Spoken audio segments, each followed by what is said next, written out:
지난주에 제가 방송을 못 드렸습니다. 왜냐하면은 갑자기 허리 디스크가 수술해야 할 단계에 들어와서 한림대 그 성동탄병원에서 수술을 했어요. 그래서 한 일주일간 병원에 입원했고 일주일 정도 요양원이라고 거의 막 2주 가까운 시간을 보냈습니다. 그러다 보니까 방송을 사실 놓쳤어요. 그래서 병원에서라도 녹화를 해가지고 보내드릴까 했는데 여러분에게 양해를 구하는 게 솔직한 심정이고, 이 방송은 언제나 시적절하게 그 시대 이슈를 또 얘기해야 되기 때문에 오늘 여러분에게 양해를 드리면서 다시는 건강이 회복돼서 그런 일이 없기를 바랍니다. 존경하는 애청자 여러분, 오늘 말씀드릴 내용은 미국의 소위 트럼프의 난리죠. 트럼프의 당선 가능성이 높아졌다. 그것은 바로 세계 정치 질서의 지각변동입니다. 그래서 주제를 트럼프 지각변동, 그러니까 정치 질서의 대변혁이죠. 그 시급한 대책, 이렇게 달아봤습니다. 대책이 필요하다. 왜 그러냐면 미국 대통령은 세계 대통령이지만 딱히 우리하고는 긴밀한 관계를 가져야 할 대통령이에요. 우리처럼 안보를 거의 한미동맹에 의존하고 있는 상태에서는 미국의 지도자를 누구를 만나느냐에 따라서 대단히 중요한 문제가 여러 형태에서 벌어질 수가 있습니다. 그래서 오늘 우리 트럼프의 지각변동적 사태를 어떤 대책을 세워야 할 것인가 하는 것은 정부가 이미 내용을 알고 있을 것이고 그렇게 해갈 겁니다. 그러나 우리 국민들 마음도 그 자세를 가져야 된다 그 말이죠. 그동안에 트럼프는 대통령을 한 번 했습니다. 그래서 우리는 트럼프의 정치 감각이 어떤 것이냐 충분히 인식할 수 있어요. 4년을 검증했기 때문에. 그리고 그는 계속해서 바이든에게 졌어요. 또 4년을 정치투쟁을 했습니다. 지금도 트럼프 세력들은 완전히 마치 우리나라의 정치 형태처럼 딱 판을 만들어 가지고 일종의 미국의 민주주의를 후퇴시키는 그런 요란스러운 정치를 진행해 왔어요. 이런 면에서 우리는 정말 트럼프에 대한 인식이 어떤 면에서는 기대하는 부분도 있지만 대단히 저 사람이 대통령이 되면 우리에게 과연 국익이 무엇인가, 우리의 자유와 평화와 안전은 가능한 것인가, 이런 생각을 하게 됩니다. 그러나 또 기대해 볼 수 있는 부분이 있어요. 지금 한반도 정세는 여러분이 잘 아다시피 조금 더 돌아설 수 없는 급반 상황이에요. 다시 말하면 북한 김정은의 브레이크를 잡을 수가 없어요. 앞만 보고 달리는 치킨 게임처럼 저것을 뒤흔들어 가지고 뭔가를 변화를 가져와야 돼요. 그렇다면 트럼프식 정치 스타일이 필요할 수도 있어요. 트럼프가 지난 4년 동안에 바이든 밑에 있으면서 거울 삼아 보면 남북관계가 또 어떤 면에서는 트럼프 스타일의 남북관계, 물론 결국은 북한에게 기회만을 준 그들의 핵무장은 더 강화됐고 더 발전했고 결국 러시아가 북한을 필요로 할 만큼 김정은의 정치적 입장도 강화됐어요. 그렇지만은 사실은 이 판을 뒤흔들 수 있는 능력도 트럼프 스타일이 아니면 안 돼요. 트럼프 싱가포르 회담 끌어냈잖아요. 그리고 하노이에 가서 노딜 냈죠. 그 정치 철학 또는 핵 문제에 대한 입장이 분명해요. 북한하고 불가역적으로 막 바꾸기로 한 거 아닙니까? 유엔 제재로부터 북한의 모든 제재를 미국이 앞장서 풀어주고 북한이 보유하고 있는 모든 핵시설을 미국에게 검증받고 그리고 두 합의에 따라서 단계적으로 핵시설을 봉쇄하거나 철수하는 그리고 완전 비핵화라는 한반도 평화의 길을 열어보려고 하노이 회담이 있었고 김정은은 그 길을 철도로 4박 5일이나 걸려서 가면서 기세를 띄웠던 거예요. 그러나 딱 두 번 만나가지고 핵 시설에 대한 검증을 요구하니까 엉뚱한 장소를 제공함으로 인해서 트럼프의 비율을 건드렸죠. 또 김정일 자체도 미국과 정책을 검토하는 그 외무상이라든지 그 외의 모든 전문가들이 김정일을 속였다는 겁니다. 그래서 대대적인 소위 숙척이 시작됐죠. 이런 상황을 우리가 보고 있을 때 혹시 저런 정치 스타일이 김정일이를 바꾸는데 트럼프식 정치 스타일이 가능할 것인가? 트럼프의 정치 스타일은 간단합니다. 펄스 아메리카예요. 미국 우선주의. 미국이란 이익을 전제해 놓고 모든 일을 해결하는 거예요. 국제 질서란 것은 상호 이익을 배려하는 거 아닙니까? 그래서 과거 질서도 핵심이 뭡니까? 인터내셔널리제이션 아닙니까? 세계화. 그래서 무역이라든지 자본이라든지 금융이라든지 노동이라든지 이것도 자유롭게 이동을 해요. 그런데 만일 자국 실리주의를 추구하다 보면 어느 한쪽이 손해를 본다 그런 얘기예요. 특히 동맹 간의 그런 손해보는 질서는 대단히 위험한 거예요. 근데 지금 바이든과 트럼프는 양당에서 이미 결정적으로 후보 수락이 되는 거예요. 다만 1차 토론회 때 트럼프에게 바이든이 당하지 못했어요. 건강도 안 좋고 실수를 또 두서너 군데 했어요. 그러니까 많은 정치인들이 바이든이 이제 노쇠했다. 물론 나이 차이는 6살 차이인가 그럴 겁니다. 그러니까 기억력이 감퇴하고 또 자기가 알고 있는 지식이 헷갈리게 표현하고 뭐 심지어 젤렌스키를 푸틴이라고 그러고 바로 해리스라는 그 부통령을 트럼프라고 표현도 하고 이렇게 엉뚱한 소리 해가지고 미국의 모든 국민들을 실망시켰어요. 그러다 보니까 비교 차이가 더 나요. 거기다가 지난 14일인가요? 펜실바니아의 피츠버그라고 하는 곳에 가서 트럼프가 연설할 때 20살 먹은 크록스라고는 이 유세 도중이죠. 크록스. 이 매슈 크록스라는 젊은이가 20살밖에 안 먹었는데 지붕 위에 올라가서 사실 기관단총에 준하는 총을 쏘아가지고 참 천운이지.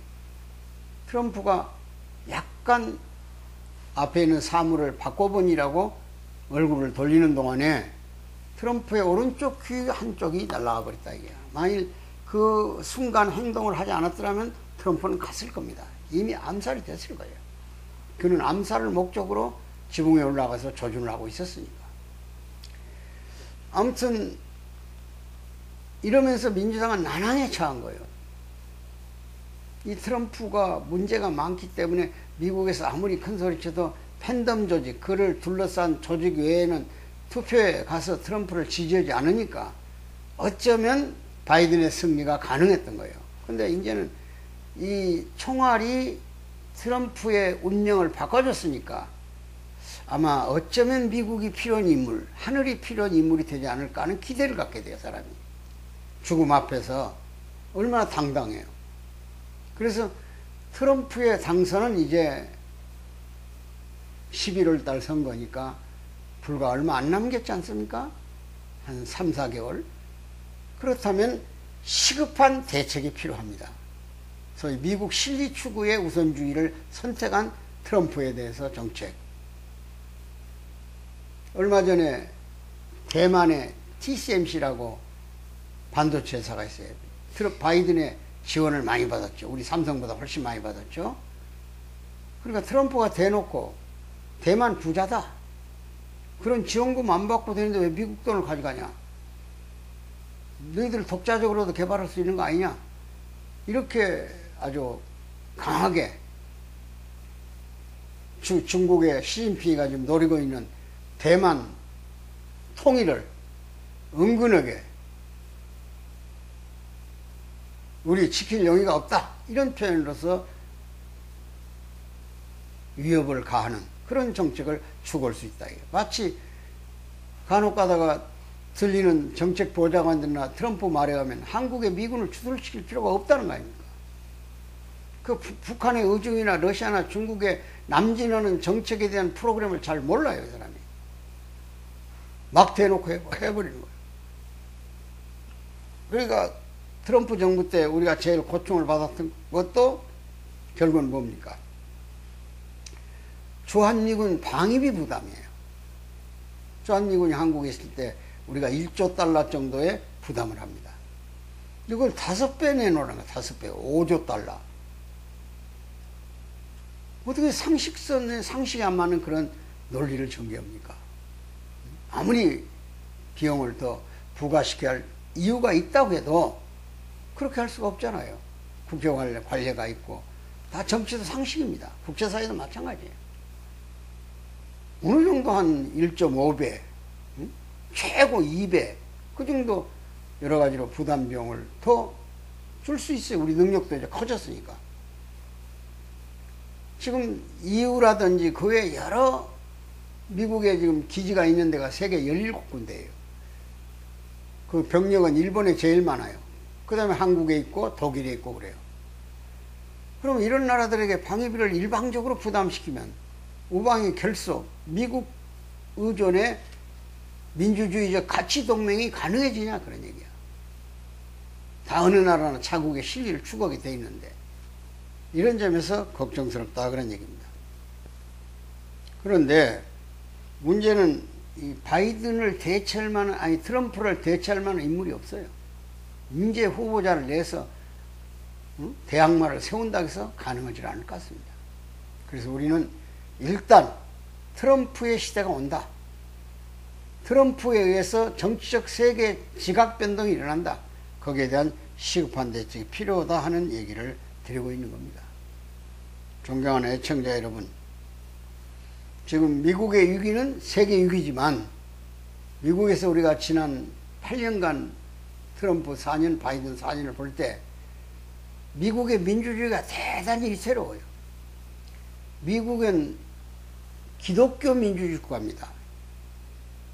성서를 지키고 하나님의 말씀을 지키고 그리고 자유로운 신앙을 위해서 유럽에 있는 신앙에서 배척당한 사람들이 메어플라워라는 배를 타고 대서양을 건너서 미국 동부에 상륙을 했어요. 많은 사람이 배 안에서 죽었습니다. 왜? 종자를 아끼기 위해서 식량을 밥으로 해먹지 않았다 그래요. 그래서 미국 대륙에다 씨를 뿌리고 거두어서 이 모든 게 하나님이 감사하다고 해가지고 추수감사절, 가을 농사를 지어서 하늘 앞에 바쳤던 감사절을 지냈던 거예요. 그게 오늘날 기독교가 존재하는 이유입니다. 그들은 그것을 프로테스탄트이즘, 기독교윤리라고 했어요. 그래서 그들은 돈을 벌어서 제일 처음에 공공사업에 쓰고, 교회를 먼저 짓고, 그 다음 공공사업에 쓰고, 박물관이라든지 학교라든지 다 큰 복지 시스템을 만든다든지 해서 기여를 하게 하고, 그리고 개인 집을 지었다는 거예요. 그러니까 미국이 하나님으로부터 축복받은 땅이죠. 그리고 세계의 선교를 전부 복음을 책임지고 앞장서 내보냈습니다. 지금 현재는 그 자리를 한국의 기독교가 대신하고 있습니다만은 어쨌든 하나님의 축복 속에서 오늘날 미국이 번성한 거예요. 근데 지금 미국의 태도는 끄뜨금 압력 놓고 끄뜨금은 관계를 험악하게 하고 이런 일이 허다해요. 그리고 바이든 또 그래요. 4년간 대통령 하면서 맺고 끊는 것이 없어요. 쉽게 말하면 바이든 4년 동안은 유야무야한 정치예요. 미국이 힘이 있는 것 같지 않아요. 우크라이나 전쟁 몇 년 전에 일어났습니까? 벌써 해수로 3년이에요. 러시아 전쟁 안 끝나요. 저거. 중동전 하마스하고 이스라엘하고 싸움 붙었죠. 지금 심지어 중동 전운이 감던 지 언제입니까? 벌써 1년 가까이 되어와요. 어느 것도 휴전 실마리가 없어요. 그만큼 바이든의 힘이 약화됐거나 미국의 민주주의 가치가 훼손됐다 그러죠. 그러면 이제 트럼프로 바뀐다. 어떤 일이 벌어질까? 가히 상상할 수 없는 일이 벌어질 수 있어요. 모든 걸 원점으로 돌려버릴 수 있어요. 그것이 미국의 이익이 아니라면, 이런 점에서 세계는 새로운 또 하나의 지각 변동을 경험하게 돼야 될 겁니다. 그래서 관리를 잘해야 돼요. 바이든은 망난이에요, 망난이. 쉽게 말하면 인성이 갖춰지지 않는 사람이에요. 이런 소위 정치인답지 않는 인격체가 없는 정치인을 만나서 살아가야 할 때, 아마 어쩌면 이번에 바이든의 생명을 트럼프의 생명을 살려준 것은 하나님이 트럼프에게 겸손과 배려를 배우도록 하는, 생명이 네 것이 아니다. 네가 총알을 피한 게 아니야. 총알이 너를 피해 주도록 내가 지시했어. 더 겸손하라고. 미국의 기독교 정신을 실천하라고. 미국의 백성들에게 좀 더 성숙된 민주주의를 동행하면서 실천해 가기를 바랄 겁니다. 이렇게만 변한다면 아마 세계사에 풀리지 않는 부분들도 풀려나갈 수 있어요. 존경하는 애청자 여러분, 우리는 하늘에서 내려오는 만나를 입을 벌리고 거둬 얻어먹을 수는 없습니다. 모든 노력을 통해서 만나를 우리 것으로 소유할 수 있는 노력을 해야 돼요. 바이든이 당선됐든 트럼프가 당선됐든 미국의 정치 변화를 예의주시하고 그 변화에 대응해서 새로운 능력을 발휘해 갈 수 있는, 그리고 우리 한국인이 우리가 이루고 싶었던 동양이 중심이 되는 세계 질서, 정신 문명의 꽃을 피웠던 화려한 5천년 역사에 대한민국이 중심되는 나라를 만들어서 우리 건국 정신 속에 들어있는 홍익이념, 이웃과 더불어 살며 대동세계, 세계가 하나 돼서 우리가 정말 사람답게 사는 편안한 세상을 만드는 문명을 창출해내야 할 겁니다. 이런 문명을 이루기 위해서 우리 한민족이 고통을 당하면서 이 길을 왔던 거예요. 그리고 영원히 우리 민족이 민족을 증오하거나 더 이상 살상시키는 한국전쟁, 6.25 전쟁 같은 시대는 안 오도록 평화적으로 북한의 인권을, 자유를, 민주를 그들에게 안겨줘야 돼요. 그래야 나라다운 나라가 되는 거예요. 다행히 요즘 북한 젊은이들이 대한민국을 자기들의 이상의 동산으로 알고 있다고, 통일을 그렇게 원하고 있다니까. 저희 젊은이들의 마음을 후벼 판다는 거야. 통일국가가 이루어지기를. 왜 남쪽이 그들이 그리던 나라의 하나, 우리 남쪽이 여러 가지 모습이 많죠. 정치가 희망을 못 주죠. 그렇지만은 우리 헌법 정신에는 자유나 민주나 인간의 기본권만은 보장받을 수 있는 나라가 와 있는 것만도, 그리고 경제적으로 그래도 굶주린 사람이 국가의 지원을 받고 살아갈 수 있는 훈훈한 정치 풍토가 있어요. 제발 이 젊은 정치인 사람들이 좀 더 희망을 주고 민족의 미래를 지향해 갈 수 있는, 이런 단순한 어떤 논리에 매달리지 말고 좀 더 먼 길을 향해서 가는 폭넓은 정치시대를 열어서 트럼프도 감동을 해서 우리 민주주의를 미국이 배워서 기독교적 하나님 중심의 민주주의 질서가 회복되기를 기대하면서 오늘 트럼프 시대를 일단은 우리가 준비하자, 이래서 이런 말씀을 드렸습니다. 감사합니다.